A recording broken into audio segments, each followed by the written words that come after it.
Welcome to Ciao Bella, hosted by me, Erica Firpo, a travel journalist based in Rome. Each episode of Ciao Bella, I sit down with Italy's creators, contemporary artists and artisans, designers, culinary experts, heritage brands, and innovative aesthetes, and more who are defining and redefining 21st century Italy. Pull up a chair and join in. Hey, welcome back to Ciao Bella. Today I'm with Eleonora Baldwin. Hey, Ellie. Ciao, Erica. Come stai? I'm good. How are you? Very good. Very good. Thank you.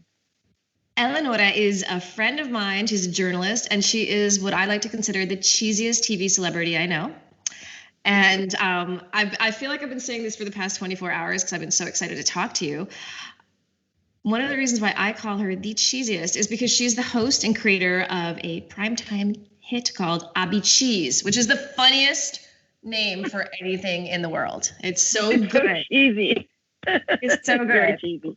I wanted to ask you if you want to just tell everybody what ABCheese is, and also the other two shows that you're doing for Gambero Rosso.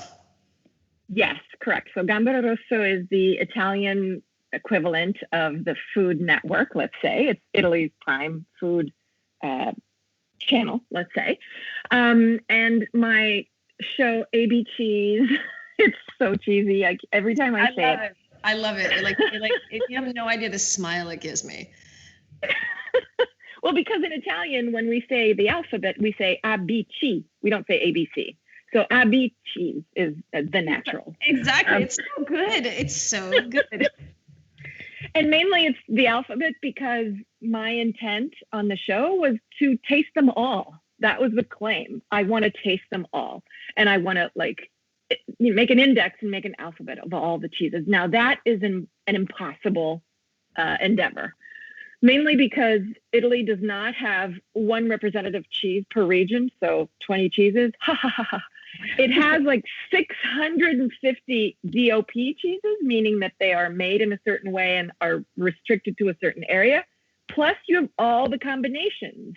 So you can make blue with different kinds of milk, or you can make ricotta with different, it's endless number of cheeses. So we found that out in the first season, and we've done 3 seasons, then it went on hiatus for a while, and now it's going to return. So spoiler alert. The cheeses that it's a 25-minute television show that it's a traveling cheese show. So it's not a cooking show. It's an eating show. I eat on screen very much. And it's the success of the show, essentially, is me going around farms and wading in mud and milking animals and getting very soaked in whey. And then following the milk to the production process, showing people how cheese is made, but not in a boring way, in a fun, comedic, usually, way. And then ending in the aging room and then making my way so that I can taste them, because that's my objective, is taking photos, cheese, that very other cheesy thing of saying cheese when you're posing for a photo, and then essentially tasting them. I taste 2 cheeses per episode, meaning that I go to 2 different farms, usually small, usually unknown. That's my love, nothing industrial.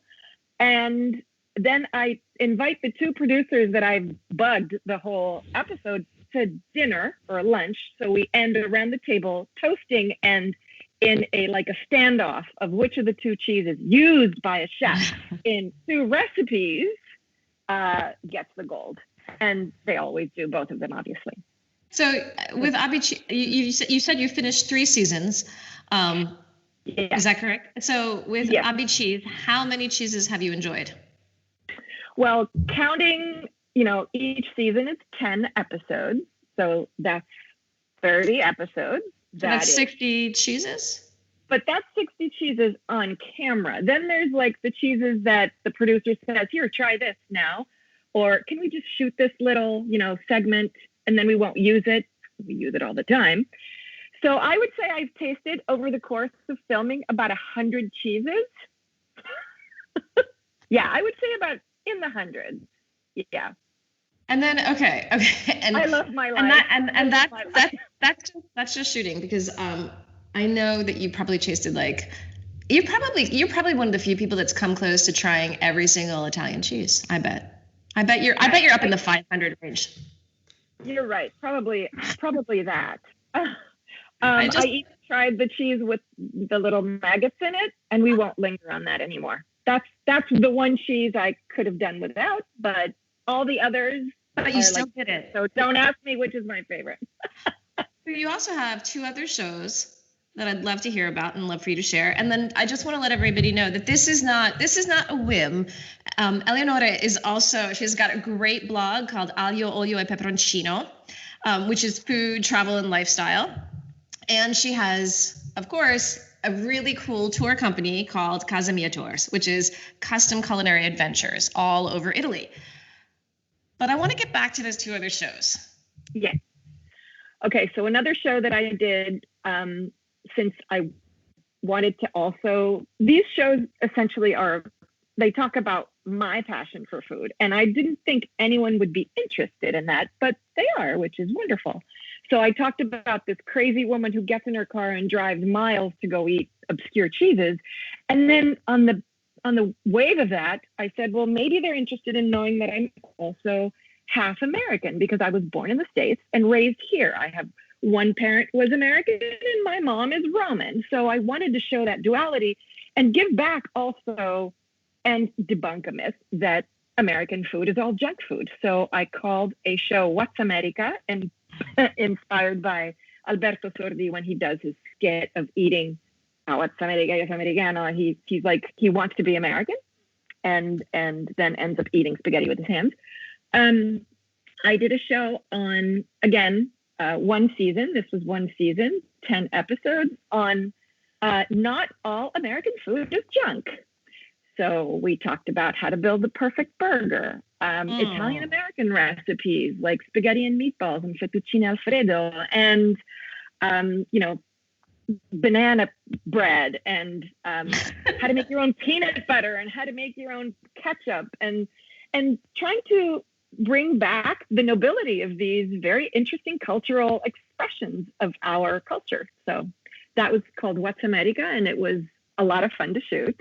And I, used incredible chefs and people who are also, like me, half and half, a little bit American, but living in Rome. And so also telling people where they can go and have good pancakes and, find a good egg Benedict and all things like that, at least in Rome.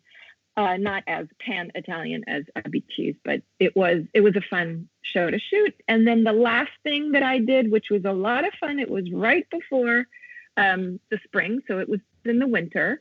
I shot a 1 hour special with my mom called A Tavola con Mamma, so at the table with mom. And it's about food and memory, and through our elders and our, older people who have memories of food and of recipes and hunger, mainly. My mom, was born in 1938, so she was a child during World War II. Yeah. And it's a little travel through, it's like a walk in the city, in our city in Rome, and leafing through handwritten recipe books of my grandmother, her mom. And it was supposed to be a 6-episode show. This is a sneak preview behind the scenes. It turned out to be just 2 episodes that then were morphed into one special. They called it a special because it goes only once. Because my mom is not really super young and she couldn't handle the rhythms of what she had intended. And so we just made it into something very tender and very sweet. And she's very funny and very humorous. And she, we go into her house and into her kitchen and she talks about her life growing up as the daughter of a prominent filmmaker. My grandfather was Vittorio De Sica. He was an incredible filmmaker. He was the director of many films that made the history of Italian cinema. And she talks about it so humbly. And so she always talking about food and how that was a reflection of the life at that time. And then she drops things like, oh, and this living room is where The Bicycle Thief was written. And it's like, okay. Oh, okay. Yeah. And, I would be, a toddler and walking around the house and anyway, just small, tender moments of family life through food. So I thought that was a fun way of talking about Italian culture through recipes. You said something about you said your mom was born in 1938. And I'm going to tie this. So my mom was born in Rome in 1942, and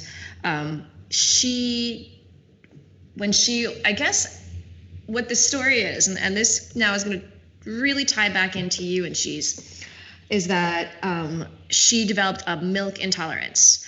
So, but they didn't know that. And so they thought first it was just breast milk. And then, so my great-grandfather, I guess he would be my great-grandfather. No, my grandfather went around and he would get goat's milk. He got like every single kind of milk from my mom, which made her develop like a distinct hatred for milk.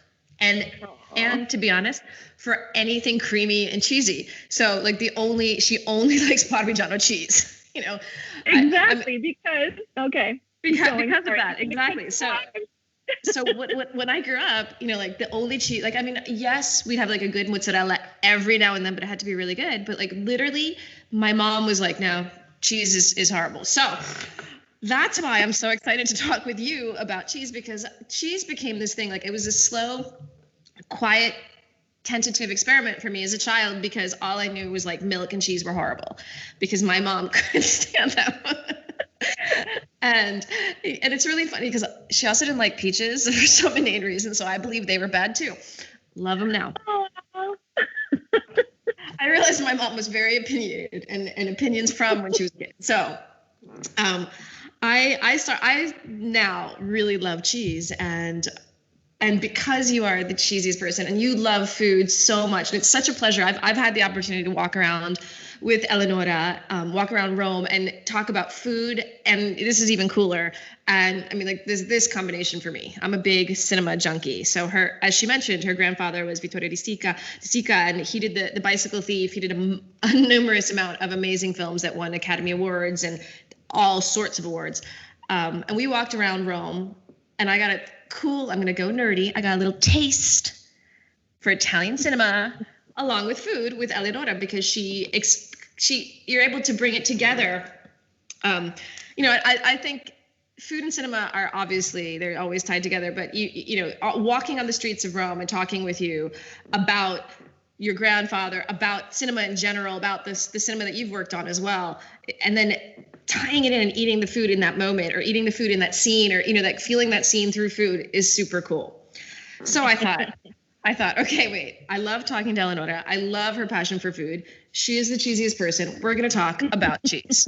So I asked Eleonora, I said, so before anything, let's just, like, you mentioned that there are probably over 600 different kinds of cheese in Italy.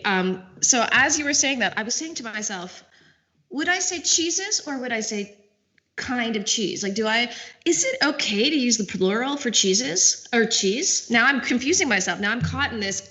Do we say cheeses? Well, it is a age-old problem, as in, I would prefer calling it cheese plural. It's cheese, the many cheese of Italy, but it doesn't sound good. But I would rather change the category name and call it latticini. In Italian, It's perfect. It's products made with milk,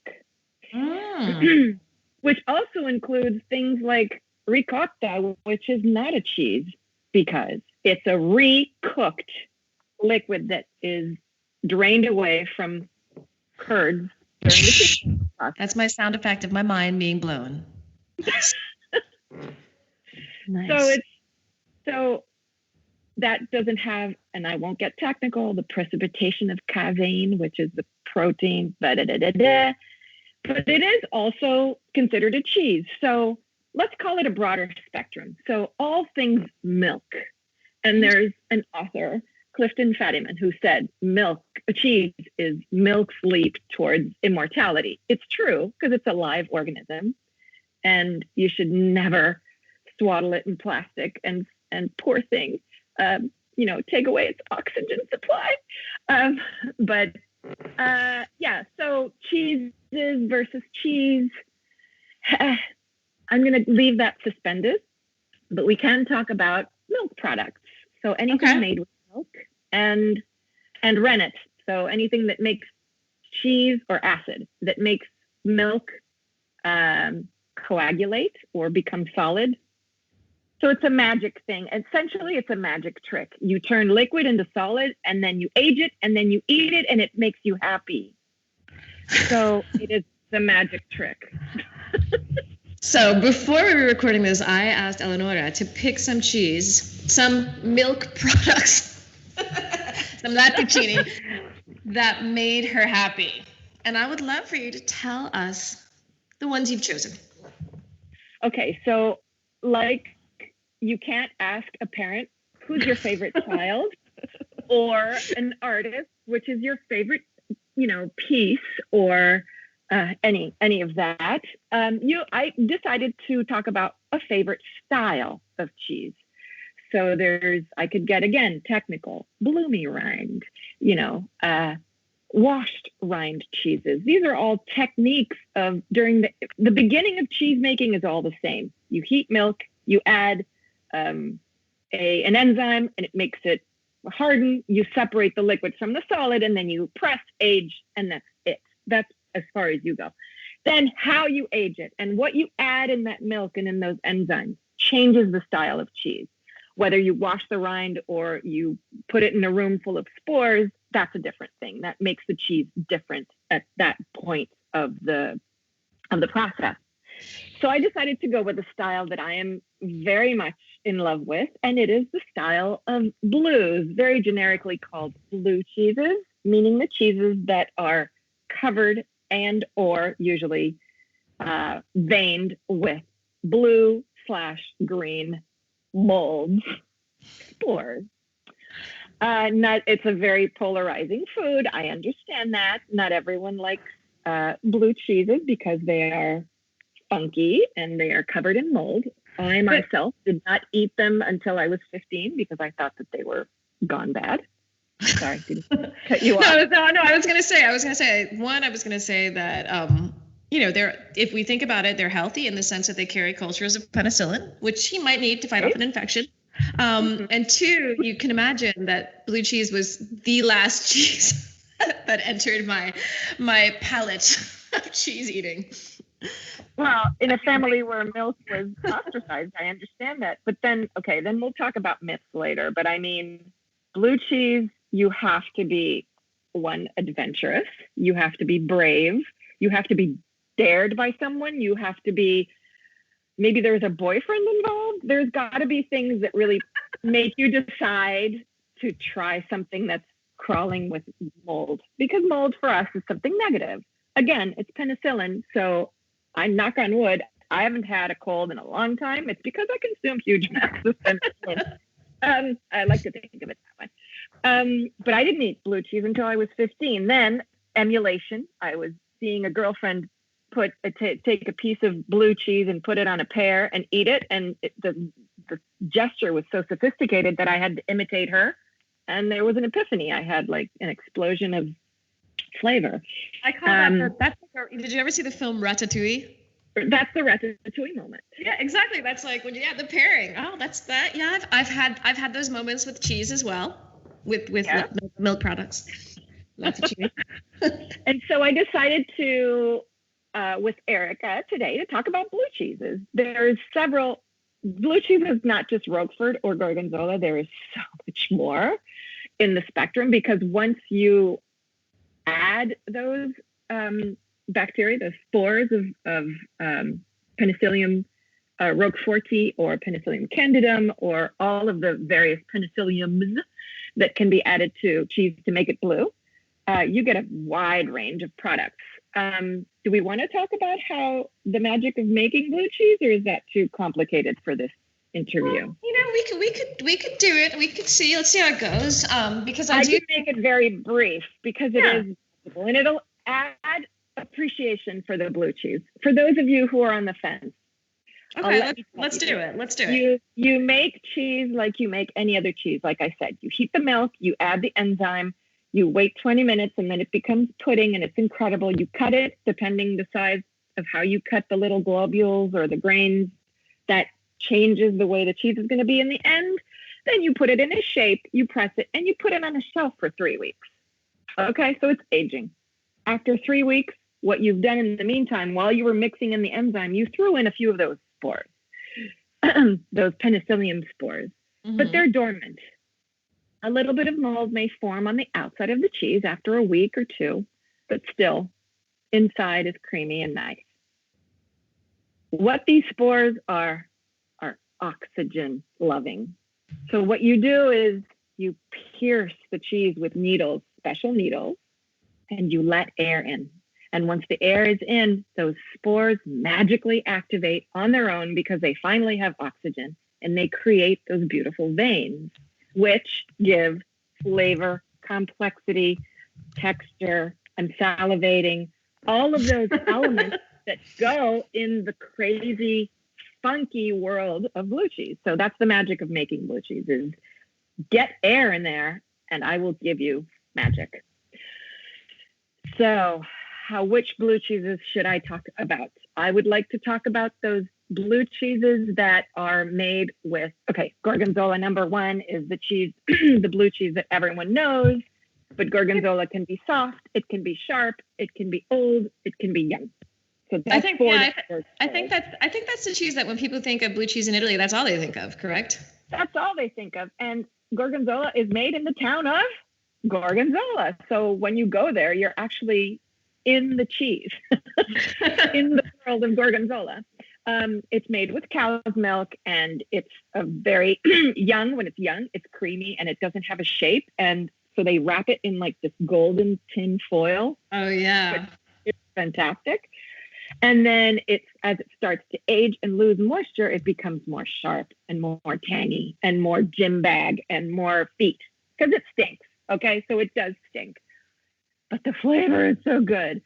And what you want to do with a younger cheese is smear it, and with an older cheese that's lost its moisture, you want to crumble it. Don't think of those prepackaged Roquefort crumbled things that you put on salad.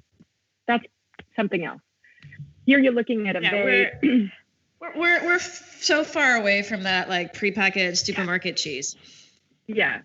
Spend a little, go to your cheesemonger, go to stores that offer international cheeses and look for also American cheeses. There's great blue American, made in America, or abroad in the rest of the world with something tangy and crazy like soft Gorgonzola dolce, which is young. You want to pair it with soft, viscous, sweet things. So like a dessert wine, a sauterne, pasito, or honey, or jams that are not too like cherry jam is a little too tart. You want to go with crazy sweet jams that counter that tangy, smelly, creamy, oozy, sweet, or more crumbly, drier Gorgonzola.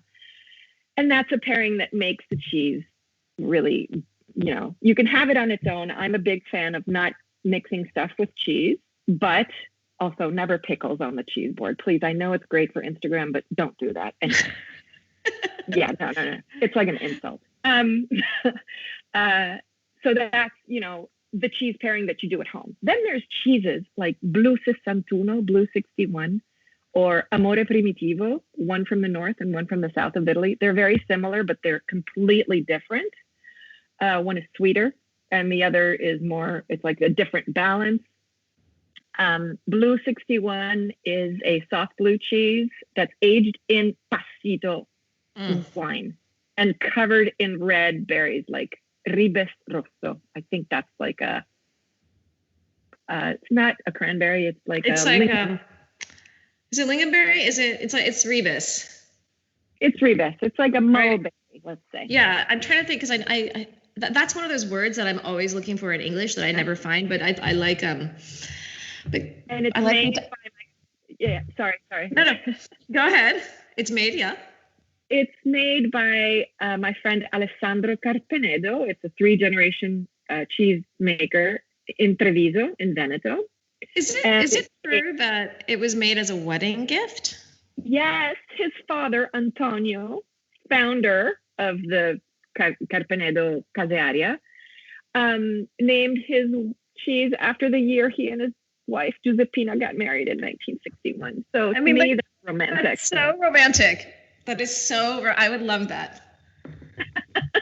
I don't know if I'd get like a blue cheese. I'm thinking I would have to have like a really creamy one. Yeah. Maybe I don't know. Maybe I would want something a little picante, a little tangy. Yeah, it's gotta have a little bit of that, that, hey. But did he make it, when, was it for a special wedding anniversary or? It's a recent cheese. So it started winning awards in 2005. So yeah, it's rather recent. And he's an older gentleman, so his sons are now taking over. But it's just a lovely love story, and it's, aged in pasito and covered in berries. So Beautiful. It's got that pairing already, it's got that sweet tang. When I went to a cheese competition in Piemonte last year, they put them in like little chocolate ramekins, little clumps of that. And so they were serving it like going around with, you'd have a glass of wine and chat with people. And then you would get like this little, they looked like candy, and you popped it in your mouth, and then. So you had the Blue 61 with chocolate. No, it was. I'm sorry, I must have not explained myself. It was served in a chocolate ramekin, like in a little like the little. Oh, I see what you're talking about. Okay, so. Yeah. So it was served in a way that it looked like candy, but it was actually. Oh, okay, yeah, like those little thingies that they, like to make it look like not a petit four, but yes. Oh. Yeah, so that was a love, and I can find that in Rome and in the shop that's down the road from me. So I'm very happy to know that it's there, and it's a lovely cheese. It is, however, a big Casearia Carpenedo is a big deal company. Then I discovered that there is a small little cheesemaker in Puglia, in Altamura, which is a town known for its bread. Which is like west of Bari, right? I believe it's like... Yeah, it's a small little town, and there's a family of 5 kids. They're all very young, under 40. 3 boys and 2 girls. The 2 girls work the front of the house. The guys in the back make the cheese. And they're all very handsome, by the way. And what's the name of this? It's Alta. What are their names? The Caseificio di Cecca. Di Cecca is the family name. And these guys, you see them, they've got like their strawberry blonde hair. They're covered in tattoos, and they're very hip, and they travel around the world, and they make the obvious, spun curd pasta filata cheese, like burrata and mozzarella. In fact, when you sent me the list of cheese and it said Puglia, and I was like, wait a minute, I thought we were talking about blue. I always, when you think of Puglia, you're thinking of the burrata, the stretched cold cheeses. So yeah, this is interesting. So these kids have been making cheese since they were kids, also because the dad would say, come here, you've got small hands, make the nodini, make the little knots of pasta. So he's like, these kids have been making cheese. They only eat cheese. And Vito, the youngest of the 3 boys, started making cheese when he was 6, but he has an insane passion for blue because he went all around the world for travel and for study, and stayed a while in Australia and in Britain. And he learned how to make blues from very important British cheesemakers. And that's interesting. Yes. And so he decided started experimenting with blues. And he started adding, annatto, which is a natural yellow coloring.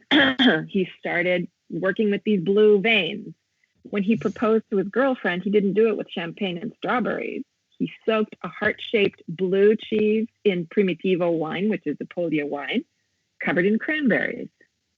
He had it delivered at the dinner table, and he dropped to one knee. So I'd like to keep a moment for that. I mean, that to me is like, he's very, very much younger than I am, but that is something that I would really like someone to do for me. That is so incredibly beautiful and old school and artisan and everything I love all in one moment. In one moment. And he calls this cheese Amore Primitivo, primitive love, but Primitivo is the name of the wine. Oh my goodness. So these two cheeses, Blue 61 and Amore Primitivo, are on paper very similar because they're both soaked in, one is a tart wine, a red dry wine, and the other is a sweet tostito, and they're both covered in berries. So they do create that. They're both love. They're celebrating love. They're both celebrating love. They're both talking about a wedding. The first is soft like gorgonzola. The second, the Amore Primitivo, is more crumbly like chocolate. Okay. Both are same, but different. So I wanted to talk about these two because they are really, really good. And they are rare and they're hard to find. And one is made in a slightly larger third generation creamery. The other is a family, operation, again, from the 1920s. 1908, actually, the grandfather of the Di Cecca started making cheese. But I just love that they are diametrically distant, but very similar. Me too. And I could keep going. I don't know. Talking about blues that exist in the world. Well, you mentioned two other great blues. Okay, and so I want you to pronounce. You're gonna have to, like, the one I've been trying to pronounce it in Italian and English, and then I thought I'd try it in German. The Stracchitunt. Stracchitunt. It's an amazing cheese. The tunt means tondo, round. Stracchi is stracchino. That means it's not stracchino as we like to call stracchino, but it's Which cheese is like this soft, creamy, like really mild. Exactly. Cheese.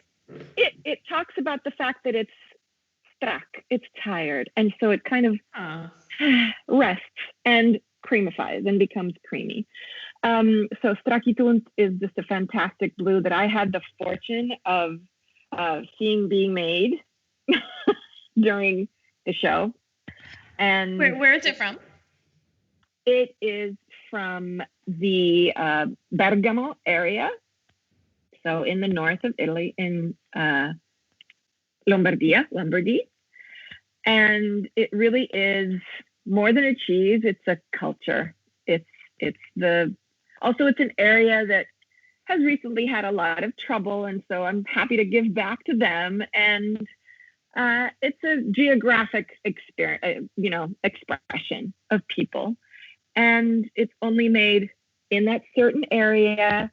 The technique goes back centuries. It's the area where it's made, so it's what the cows are eating. So the cows are eating this grass, and this natural, non-treated grass. The soil is giving. It's like a cycle. I get really romantic when I talk about this. So, it's again kind of a dusty rind on the outside. It's kind of hard.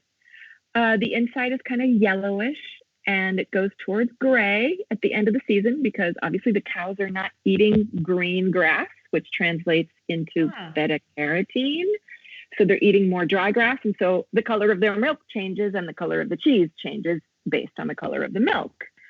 It is marbled with those incredibly wonderful blue streaks, veins, they're called them. And as it ages, the wheel of flavors in the spectrum of blue is wild. It goes from cooked milk and grass to metallic almost. So if you're making Stracchitunt in the winter and then you age it, it'll be slightly lactic, so milky, warm butter, that kind of flavor spectrum. But then it'll taste more like when you have a sip of red wine after a bite of fish, you'll get that metallic flavor in your mouth. Some people don't like it. I personally am okay with it.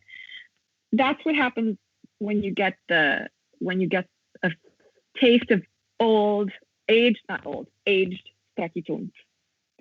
And it's funny because the cheese kind of disappeared after a while, and then it was resuscitated by a few producers, and I think that's a very good story. I was reading about it, and I heard it's also considered the celebrity cousin of Gorgonzola. That's what a journalist described it as. Oh, and I thought I thought that was really sweet too, because I was reading a little bit about like the history of cheese in ancient Rome and Bergamo and northern Italy, which I was like, wow, it's like it gets intense. It's great. I mean, it goes back, but and then just like you're saying, it kind of disappeared, and then it's come back in this, I don't know, exclusive celebrity cousin way that I thought was charming. Yeah, it's good. It's a good cheese. It's funny when I was thinking about, I was reading about, because I had never heard the word strakitont before, and I was just going through the cheeses that you were suggesting, and I was like, okay, I know. After I was looking at a bunch of them, I'm like, I've had this.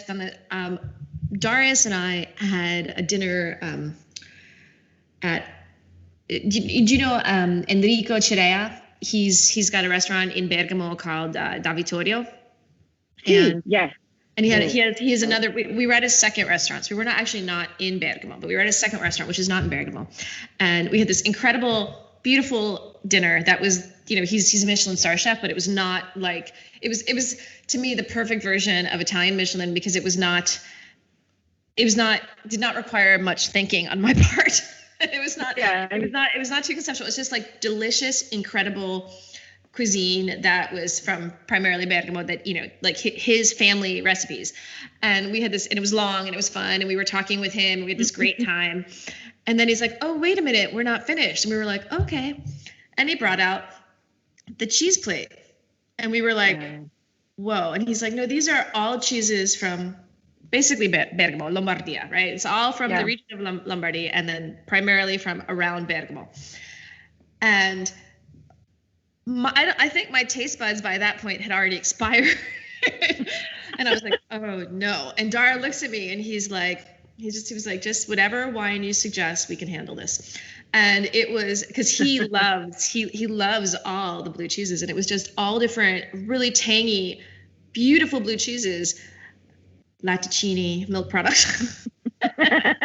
I'm never going to get through that. And I know we definitely, now that I think about it, because I remember him telling us the strakitont.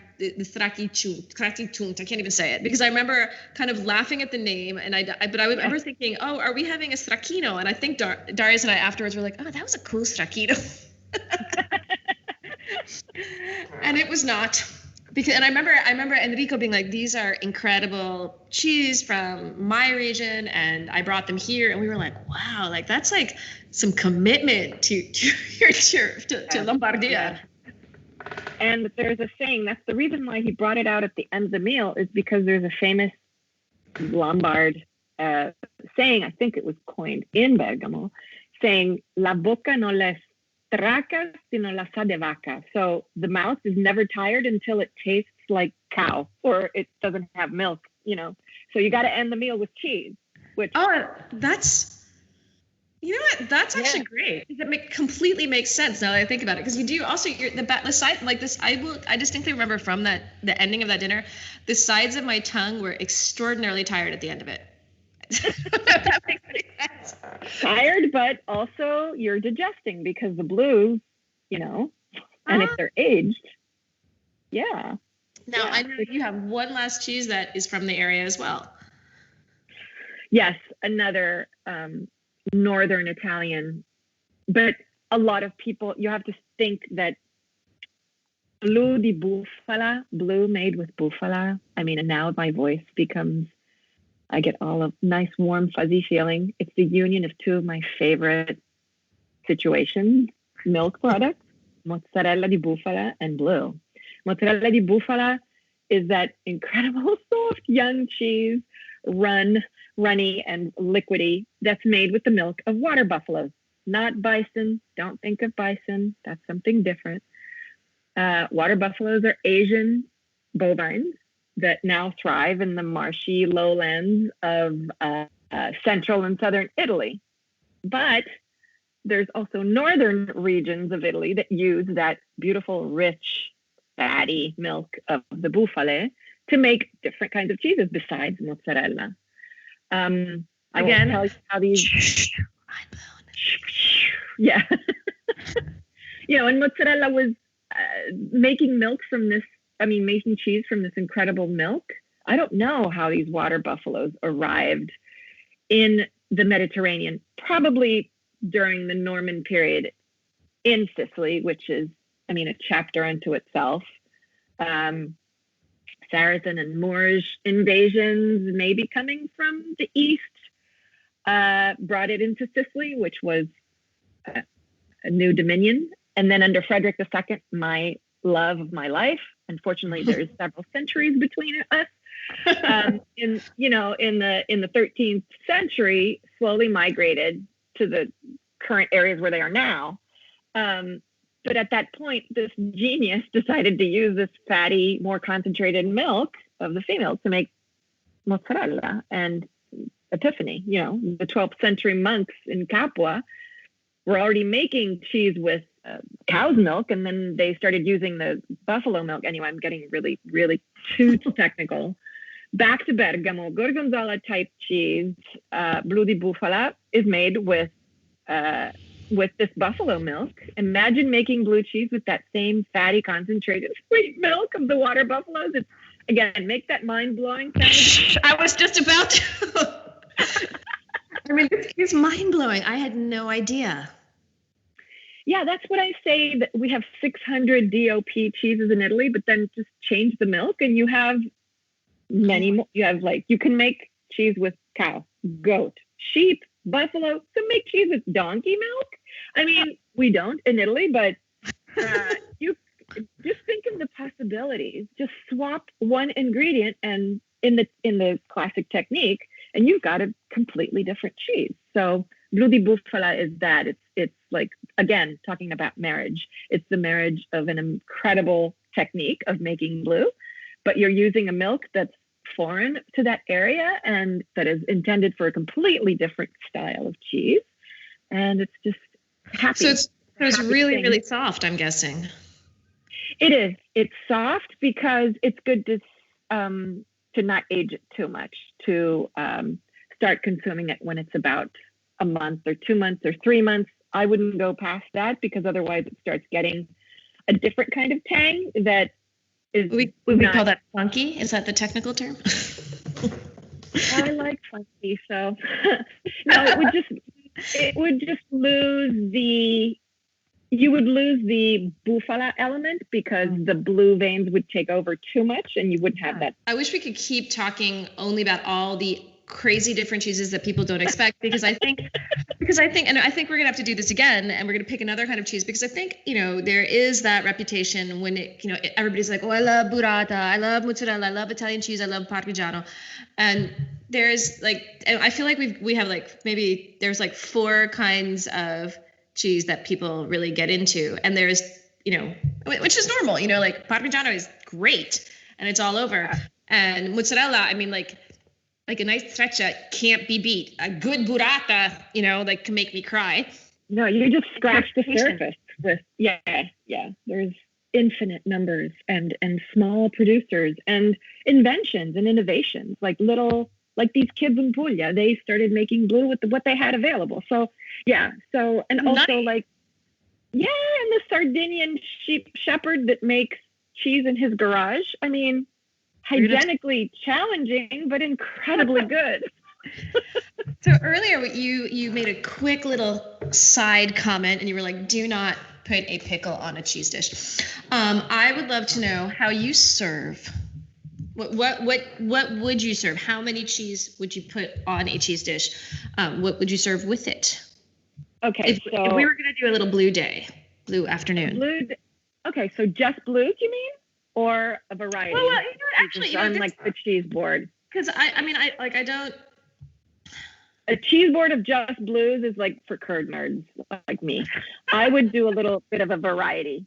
Okay. And how many cheeses you put on your cheese board is really how much you want to spend. Okay. Because cheese, 5 pieces of cheese can really, put a little dent in your wallet for that day, but it's so much happiness.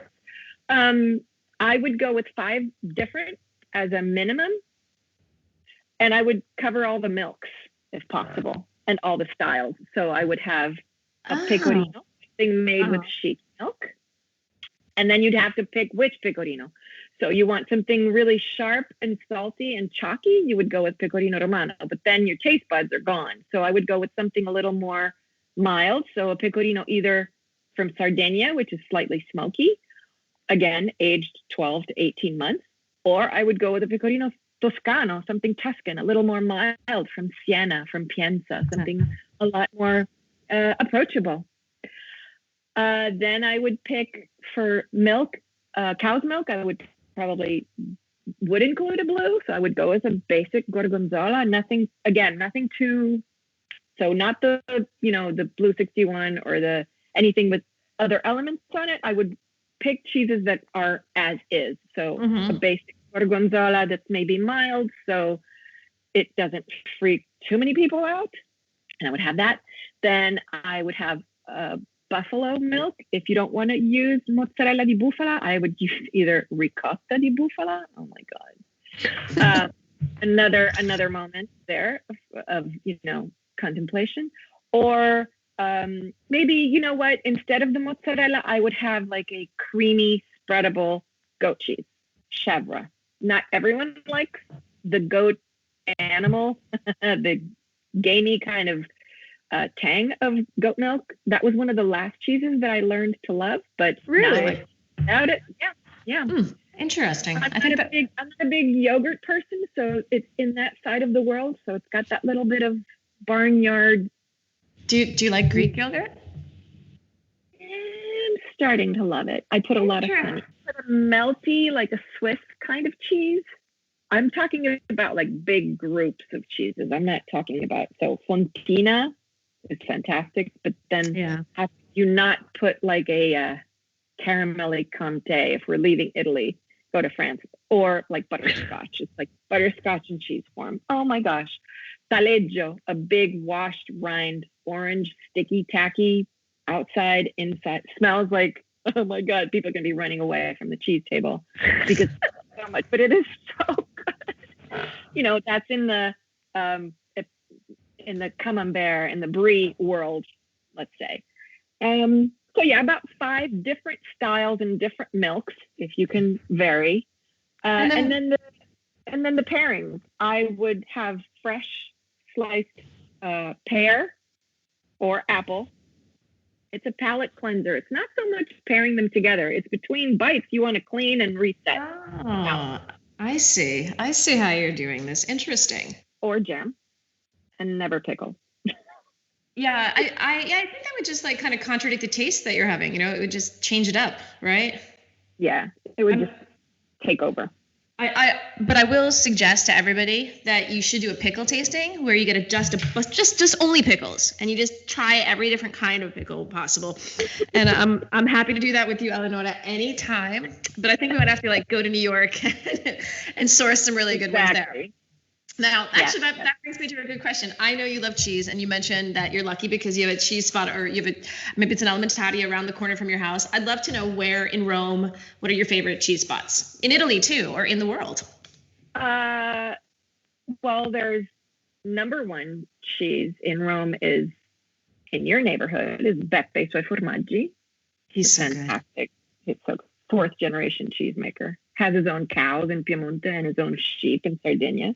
His Robiola style cheeses. Yeah. I mean, Robiola Mista is like, it's like a moment of, And he makes his own version of Parmigiano. Can't call it Parmigiano, but he calls it Giallina, which is, again, mind-blowing. And he makes his own cultured butter. And it's a shop where you can also go and sit down and do tastings. Yeah, I like that place. I'm there often. Another great place in Rome, which is less posh, it's a market. It's called La Formaggeria. And Francesco Loretti is the owner. He runs two very successful market stalls in the Mercato Latino in San Giovanni. And that is like a big cheese nerd place. And Really? sells cheeses from around Italy and around the world. He's very knowledgeable. He loves blues like me. He has a full display of blues. He and his wife run this fantastic little market stall that's only open, Monday to Saturday from 8 a.m. to 2 p.m.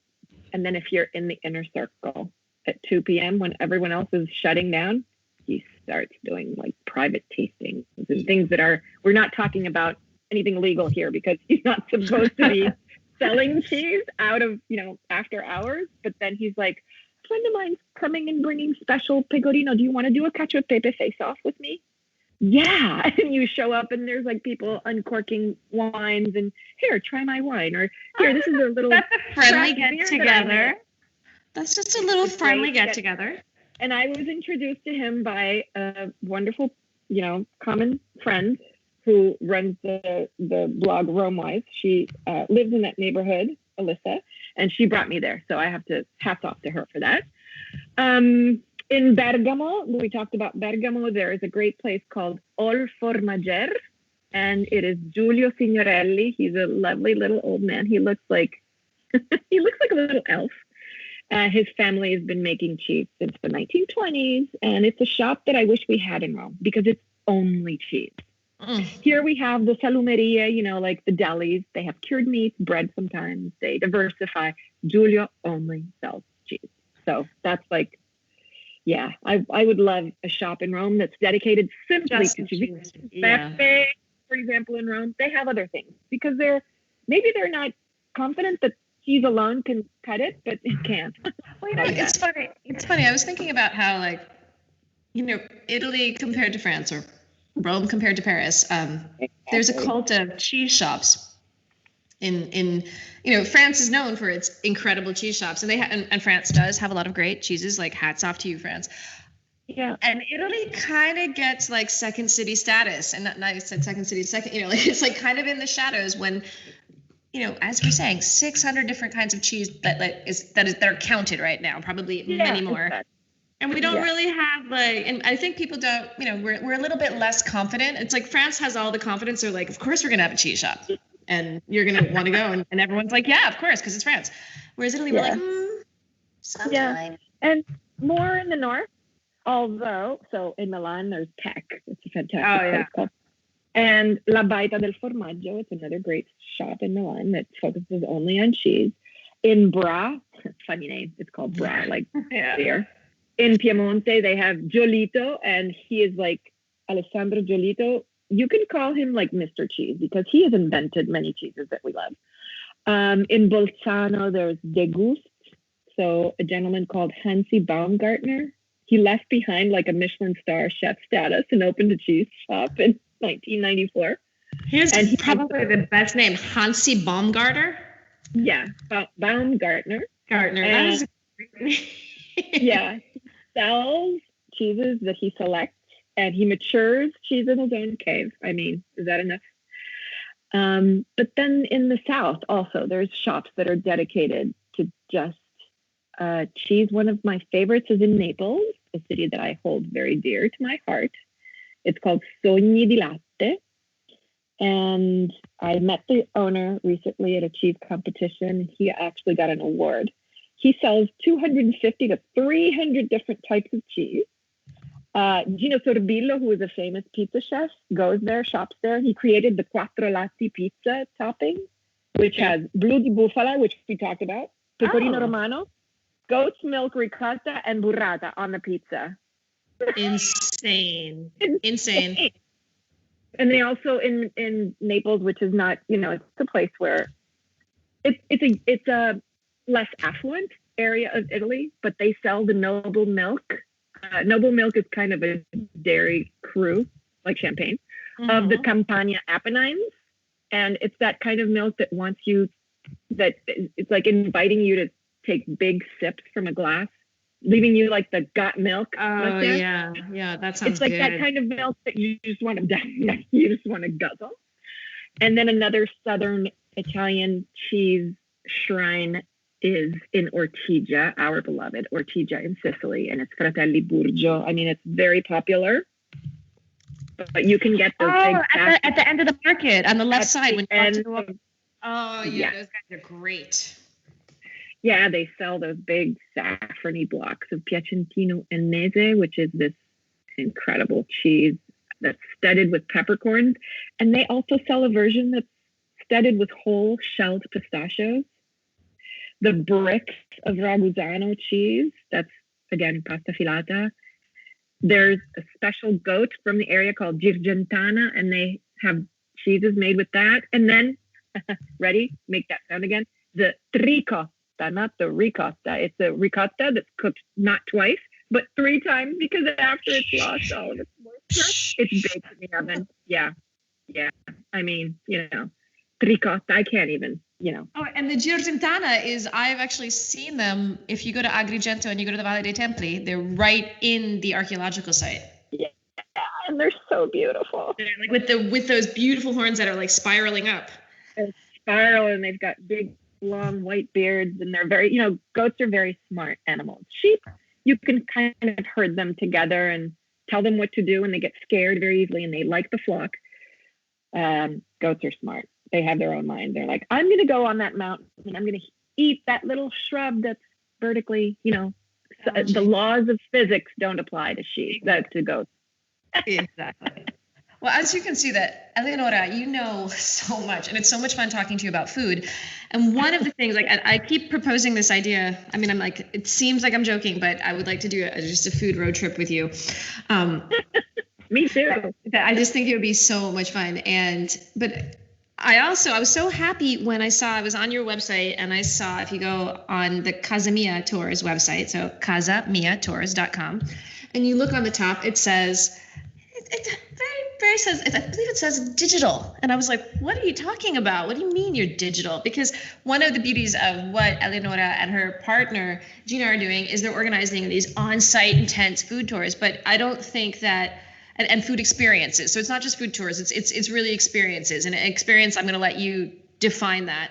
But, I was just, these are the kind of things that I love sharing with people. And when I saw what you're doing digitally, I was like, oh my God, this is great, because what you're doing is you're bringing it into a digital format as well, so that people who might not be able to come to Italy, who might not be in Italy right now, who, like, for example, me, my sisters, and my mom, we could do a cooking class. We could do a wine and cheese pairing tasting class with you. You want to tell me a little bit more about that? Yeah, well, we launched What's Cooking under the hashtag What's Cooking. It's and so we bring Italy into your kitchens from ours, and we cook together in live interactive for about an hour and a half.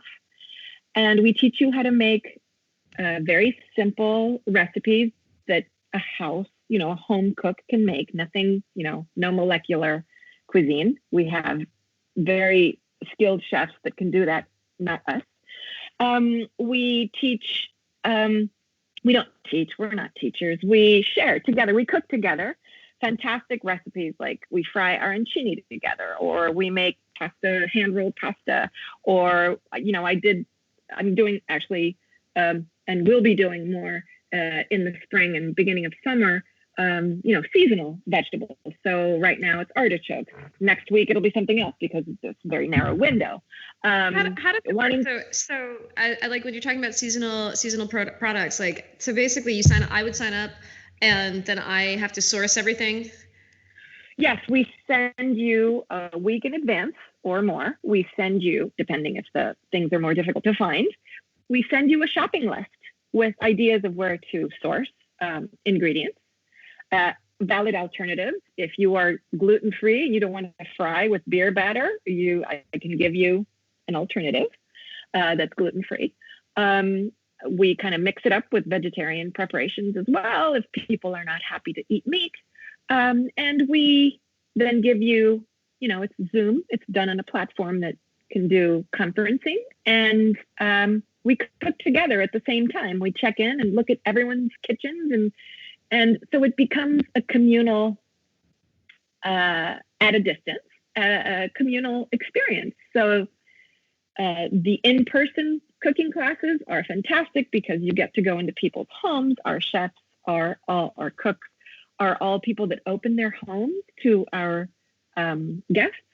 And so it's not just learning how to cook. You are hurled into a cultural experience of living in Rome with someone. We go to the market first, source some of the ingredients, go back to the cook's house or apartment or villa, and then you cook with them, and then you eat with them, and then the conversation lingers, and then you have coffee, and let's have a little piece of cheese, and then you've had this full immersion in local Italian life. And we do this in all the cities where we're present. So in Naples and other various cities in Sicily and in Florence and Tuscany and now in Emilia Romagna and all the great food places of Italy. But then, you know, it's a way of being together when we are separate. And not everyone can travel to Italy. Not everyone can travel off season, for example, because you have kids in school or because you're working and you don't have all that time off. Yeah, not everybody can travel. Italy. I mean, it's not everybody can travel, and so we can have a 1 hour and a half time together in which we are in your kitchen and you're in ours and you're in Rome. I think that's pretty cool. Yeah, it's fun. And you know, we have classes scheduled, and we have a minimum of 10, sometimes 15 people for different kind of tastings. And like the wine and cheese pairing is very, very popular, as you can imagine, because I talk about this, and Gina, my business partner, who's also a illuminated sommelier and wine lover, she talks about, you know, all the wine profiles, and I talk about the cheese and then how they go well together, how they don't go well together. So this is a bad pairing, this is a good pairing. Yeah, it's a lot of fun. Well, and then we have you can customize the classes, correct? Like, so say I wanted to do something like literally just for me and my family. Yeah, and my extended family. Yes, so extended families can, living at different parts of the world, can cook together through our What's Cooking experiences, because you have in your household, there's one device going, one, right, laptop, one screen.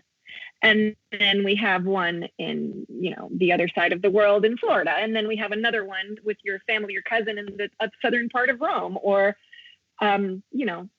scattered across friends in LA. You want to do a little private tasting with just it's private lesson with your family and your close knit friends. You don't want to be with, not strangers, but people, because it's semi-private, let's call it. But if you want to have a private one-on-one, or put together the family through the number of screens that you have, we can do that. And Very it can be modified also, not just one dish. You want to have a bigger, longer class. You want to do a meal, a full-fledged Sunday 5-course Italian meal. We can do that. That is intense. Yeah. Then we're also in June, probably, we're going to start talking about cooking with kids. So the adults are only there to supervise. We have the kids cooking. That'll be, a good weekend activity. Oh my God, that's actually going to be more than that's going to be a lot of fun, because I think that I think it's really fun to cook with, like, I have an 11-year-old, we have an 18-year-old, and we've gone through the different incarnations of cooking with kids, but they're our kids. So sometimes we'll say things like, hey, you might want to add a little olive oil to the pan before you burn it. And that's not really taken very well by their parental figures. They don't like that. So it'd be great. Yeah, if it becomes like a learning activity, and it's not a boring learning activity, but it's fun and there's interaction, and we teach things like mise en place and basic cooking things, but then it becomes a game, then it's a nice I'll be signing up someone. I'm really happy to talk with you, and I'm going to have to bring you back on the podcast to talk about maybe we'll go out of cheese and we'll go into something else for the next podcast. But I have a question for you. So, what cheese will you be eating today? Today I am making pasta alla norma. So I'm going to be grating a ricotta salata. So it's that ricotta cheese that's made with recooked way with a little bit of milk. And then it's aged and salted. So it's a salty, grateable ricotta that petals of it fall on pasta that's been tossed with a simple tomato sauce and fried chunks of eggplant. I found the first eggplants in the market. Yay! So it's a summer dish. I'm missing the basil. I'll try and see if I can find some in the neighbor's garden. He doesn't know, but I'm going to go there and steal some. And I'm going to have ricotta salata on my menu today. And then there's several pieces of parmigiano, by default in my cheese box. I don't keep my cheeses in the refrigerator. Oh. Mind blowing sound again? Yeah, let's talk about that. I think, the other, it wasn't really mind blowing as much, but early on in this conversation, you were like, never put plastic around the cheese. So let's just give us the rules now. Just give it to us. So why do you think Sorry. things called a cheesecloth? A cheesecloth is not just to pick up the cheese and make cheese. It's a way to swaddle the cheese and wrap it in cloth. Because through the cloth, the cheese continues to breathe. In plastic, it does not. So you will see molds forming in both cases. In the case of the cloth-bound cheese, also not too cold. So if you have a nice wooden box that someone gifted you wine, if you have a wooden box, that's ideal. If you have a dome, like a glass dome, that's better.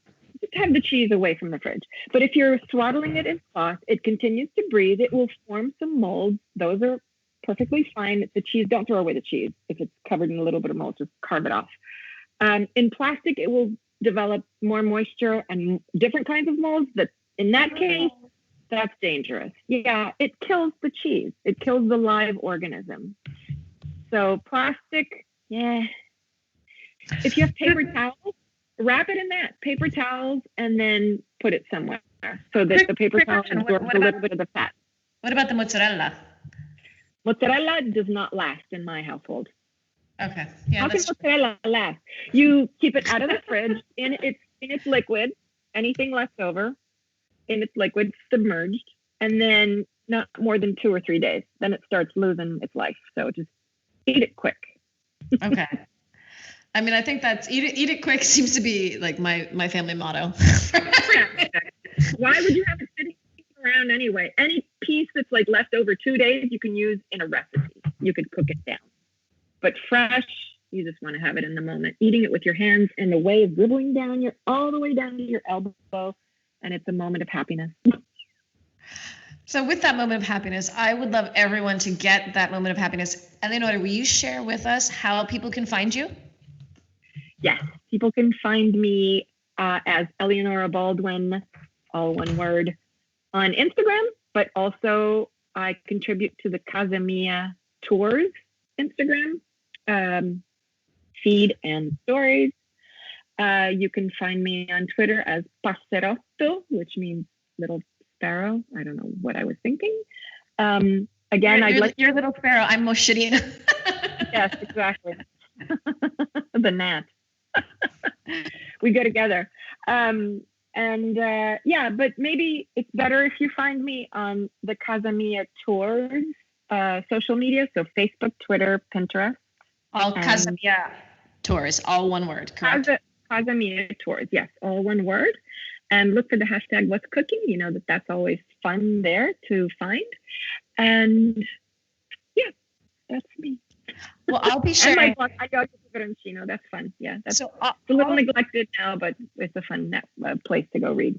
I love your blog, and I'm gonna, for everybody on my blog, on Ciao Bella, in the podcast notes for this particular podcast, you'll have all the details on Eleonora, her bio. We'll also have links to all of the sites and the hashtag What's Cooking, so we can see what she's cooking, and if you guys want to jump in. Awesome. Eleonora, I just would like, if there's time, one last thing. Oh yeah. Back to the beginning of what you said about your mom and milk. Okay, so ready with the mind-blowing known. Lactose is in moist cheeses and creamy ones. The harder, drier cheeses, anything aged beyond 6 months, no lactose. No lactose. And then goat's milk and sheep's milk, of course, more digestible. Also important to remember every person's level of intolerance will vary. But if you have older cheeses, that's why the Parmigiano was so favored in your family. Exactly. No. All right, that was it. Well, thank you for joining me on Ciao Bella, and I can't wait to have you on again. It was a great conversation, and the only downside to this is it's a holiday here, so I can't go to the cheese shop and buy the cheese right now because everything is closed, and now I'm hungry. It was a pleasure being on this wonderful cheese conversation, and I hope everyone goes beyond the comfort zone and tries something blue today. Taste the cheesiest. That's my tagline. Taste the cheesiest.